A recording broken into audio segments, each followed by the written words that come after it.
안녕하세요. 오늘은 출애굽기 19장의 말씀을 가지고 우리가 하나님의 거룩한 언약 백성이요 제사장이다, 이런 제목으로 함께 은혜를 나누겠습니다. 19장과 20장은 출애굽기의 중간 역할을 하면서 가장 중요한 하나님께서 이스라엘 백성을 구원하신 이유와 그리고 40장까지 어떻게 구원받은 백성이 살아가야 될 것인가를 분명히 설명하는 그러한 내용이라고 할 수가 있겠습니다. 그래서 19장에는 이스라엘 백성을 구원하신 목적에 대한 설명을 하고 시내산 언약을 통하여 하나님의 백성으로 살아가야 될 그 내용들의 중심적인 그런 주제들이 적혀 있는데요. 특별히 저는 오늘 4절부터 6절까지의 말씀을 통해서 우리가 하나님의 거룩한 백성이 된 이유, 그리고 제사장 나라로서 살아가야 될 목적에 대한 이야기를 함께 은혜를 나누겠습니다. 먼저 하나님께서 세계가 다 하나님께 속하였다, 이렇게 이야기하시면서 그 다음에 이스라엘 백성에 대해서 너와 나의 관계는 나는 너희의 하나님이고 너희는 나의 거룩한 백성이다, 그리고 너희는 나한테 제사장 나라로 살아야 된다, 이렇게 말씀을 전해 주십니다. 그러면 이 세계가 하나님께 속하였다는 의미 속에는 우리가 제사장으로서 하나님께 속한 이 세상을 잘 다스려야 되는 그런 은혜가 담겨져 있는 거죠. 그리고 또한 이 제사장 나라의 의미 속에는 내가 하나님의 백성으로서 어떻게 이 세상 속에 살아가야 될 것인가, 또 거룩한 백성으로 어떤 역할을 감당해야 되는가를 정확하게 설명해 주고 있습니다. 왜냐하면 이 제사장 나라가 된다는 말은 이 본문에 처음 나오는 단어인데요. 이 제사장이라는 말 자체가 하나님과 죄인 사이를 중개하는 에이전시의 역할을 감당하는 겁니다. 그러니까 하나님과 죄인 사이를 화목하게 만드는, 끊어진 그 담을 허물고 무너진 다리를 이어주는 그런 역할을 하는 이 사람이라는 이야기죠. 그러니 오늘 내가 하나님 앞 제사장이 되었다라는 것은 다시 한번 그 제사장으로서 하나님과 사람 사이에 끊어진 관계를 회복하는 그런 역할, 내가 바로 다리를 이어주는 자가 되어야 된다는 말씀입니다. 그러면 이 세상이 하나님께 속하였다는 말 자체는 이 세상을 하나님이 통치하는 나라다, 이렇게 볼 수가 있습니다. 그럼 그 하나님의 통치가 가능하도록 그것을 돕는 역할을 하는 것, 다시 말하면 이 세상의 죄를 없이 하고 거룩한 나라로 만드는 것이 바로 이 제사장의 역할이고 우리가 해야 될 그러한 역할이라는 사실이죠. 이것을 베드로전서 2장 9절에서는 우리를 하나님의 거룩한 나라, 왕 같은 제사장이다, 하나님의 택한 백성이다, 이렇게 표현하고 있습니다. 그리고 그 택한 백성을 하나님께서 구원하신 이유는 하나님의 그 복음을 널리 전하도록, 내가 받은 은혜를 전할 수 있도록 그렇게 우리를 구원하셨다, 이렇게 표현하고 있죠. 그러니 우리가 오늘 살아가는 목적과 이유가 무엇입니까?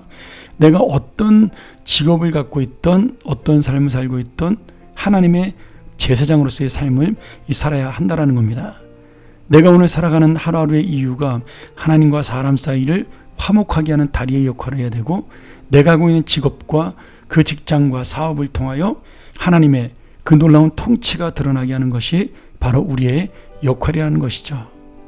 넓게 보면 대한민국이 이 전 세계에 해야 될 역할이 제사장 나라죠.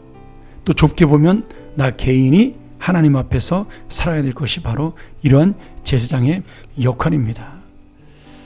우리가 이 세상을 바라보면서 부조리하고 강한 나라가 약한 나라를 괴롭히고, 또 정말 하나님의 공의가 나타나지 못하는 안타까운 모습을 볼 수가 있습니다. 그런데 역시 이스라엘 백성 때도 마찬가지였어요. 이때도 강한 나라가 약한 나라를 괴롭히고 또 이 세상에 부조리한 것이 많았죠. 그러나 하나님께서는 그 이스라엘 백성에게 율법을 주시면서 너희는 이 율법을 통하여 공의로운 백성이 되고 하나님의 거룩한 나라를 세워서 너희가 나의 영광을 이 이웃 나라에 전할 수 있도록 해라. 이것이 바로 하나님께서 이스라엘을 구원하신 목적이었습니다. 오늘 여러분, 우리가 하루를 살아가는 것이 어떤 이유일까요? 다시 한번 이 말씀을 기억하면서, 내가 오늘 그냥 내가 잘 먹고 잘 사는 것, 나 혼자 편하게 사는 것, 그것이 아니라 정말 하나님의 뜻을 이루는 그런 제사장으로 살아야 되겠구나. 그래서 하나님이 정말 과거에도 나를 독수리 날개로 업어서 인도한 것처럼 이제 내가 하나님의 그 인도를 받는 삶을 계속해서 살아야 되겠구나. 그런 고백이 우리 안에 나타나고 그런 결심이 우리의 삶 속에 행동으로 나타나야 할 것입니다. 자, 말씀을 정리하죠. 사랑하는 여러분, 제사장 나라요 거룩한 백성이라는 것은 사실 대단한 것이 아닙니다. 내가 하나님의 말씀대로 살고 하나님 뜻대로 이 세상을 살아가는 것, 내 것을 조금 양보하고 하나님의 헌신과 영광을 드러내는 것, 그렇다면 우리 한 사람을 통해서 점점점 주변으로 이 영향력이 끼쳐갈 것이고 우리 교회를 통하여 점점 이 지역으로 사회로 영향력이 끼쳐갈 것이며 이 나라가 변화되고 이 나라의 영향력을 통해 세계가 변화가 될 것입니다. 이스라엘은 이 영향력을 실패했죠. 왜냐하면 자기만이 잘 살려고 그렇게 생각을 했기 때문입니다. 이 제사장 나라를 사명으로 알지 아니하고 특권으로 자기들만이 복받는 민족으로 생각을 했기 때문이죠. 여러분, 제사장은 이 복을 나누어주는 사람입니다. 이 복을 함께 누리는 사람입니다. 오늘 다시 한번 이 말씀 기억하면서 참된 제사장, 그리고 참된 거룩한 하나님의 나라, 하나님의 백성으로 살아가는 우리의 모든 삶이 되기를 주의 이름으로 간절히 축원합니다. 함께 기도하죠. 하나님 아버지, 하나님께서 우리를 구원하신 목적과 이유를 잘 깨닫고 다시 한번 제사장의 나라로, 제사장의 삶으로 거룩한 백성의 하루를 보낼 수 있는 우리 인생이 되게 하여 주옵소서.